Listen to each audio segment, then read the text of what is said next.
Chapter 3 of Tonight on the Titanic, coming at you right now. It's called SOS. Jack stared at the name of the ship. "You know what happened to the Titanic, don't you?" he said softly. Annie nodded.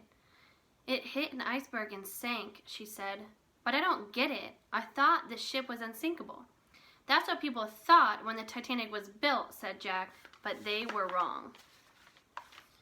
Suddenly, steam gushed out of the ship's smokestacks. Then the engines cut off. The Titanic stopped moving. "We'd better go home," said Jack. "There's nothing we can do here. We'll have to find another lost ship, a safer one." "No, we have to stay and help," said Annie. "We can escape in the treehouse anytime we want." "But what can we do?" said Jack. "This ship's going to sink no matter what. We can't change history, and we can't take anyone into our time with us." "Yeah, but maybe there's some way we can help," said Annie. "How?" said Jack. "I don't know," Annie said. "Let's look around." Holding Teddy, she disappeared down a small stairway. Jack followed her to a lower level. Annie put Teddy down on the deck. The dog sniffed the chunks of ice that had fallen off the iceberg. The ship seemed strangely empty. "Where is everyone?" Annie asked. "Maybe they're still asleep," said Jack. "They probably don't even know the ship hit something." Annie and Jack started toward the front of the Titanic. "Come on, Teddy," said Annie. The little dog scampered after them. They passed the round windows of different rooms on the ship.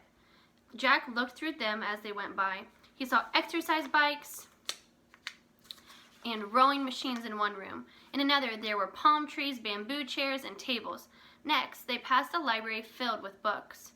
"The ship is like a town," said Jack. Near the end of the deck, they peeked through another round window. Inside a little room, a man was wearing earphones. Jack heard a clicking noise as the man tapped a lever on a black box. "What's he doing?" whispered Annie. Jack shrugged. Another man stood nearby. He had a white beard and wore a fancy uniform. "Send the international call for help," he ordered the man with headphones. "Tell all ships close by to come at once. We're sinking." "Yes, Captain," said the man. "Great, they're calling for help," Annie whispered. Jack shook his head. "I don't think help will come." He shined the flashlight on the book and found a picture of the radio operator. He read quietly to Annie. "After the Titanic hit the iceberg at 11:40 p.m., the ship's radio operator sent out an SOS. An SOS is the International Distress Signal in Morse code. Unfortunately, the only ship near the Titanic had turned off its radio for the night. All the other ships who received the message were too far away to help. When the Titanic sank around 2:20 a.m., she was all alone." "That's terrible," said Annie. "I wonder what time it is now," said Jack. "I don't know," said Annie.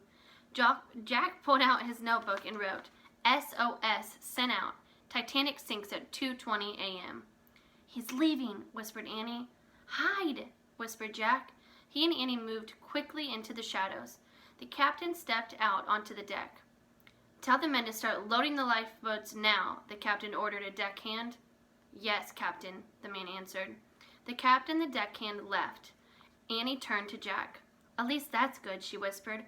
"Everyone can get into the lifeboats." "I don't think it's good enough," said Jack. He read from the book again. On the Titanic, there were 20 lifeboats.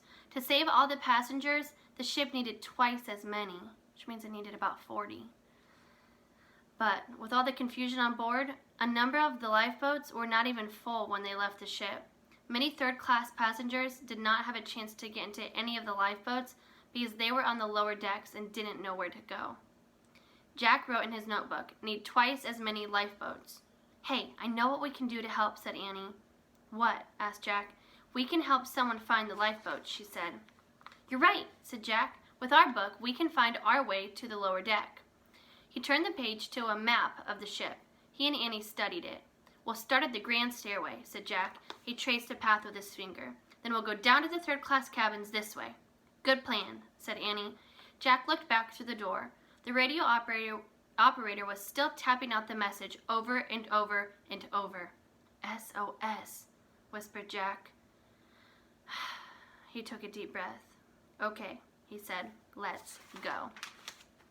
Chapter 4 is called Put on Your Life Belts. Hopefully you've been following along with me throughout tonight on the Titanic. See you next time for Chapter 4. Bye!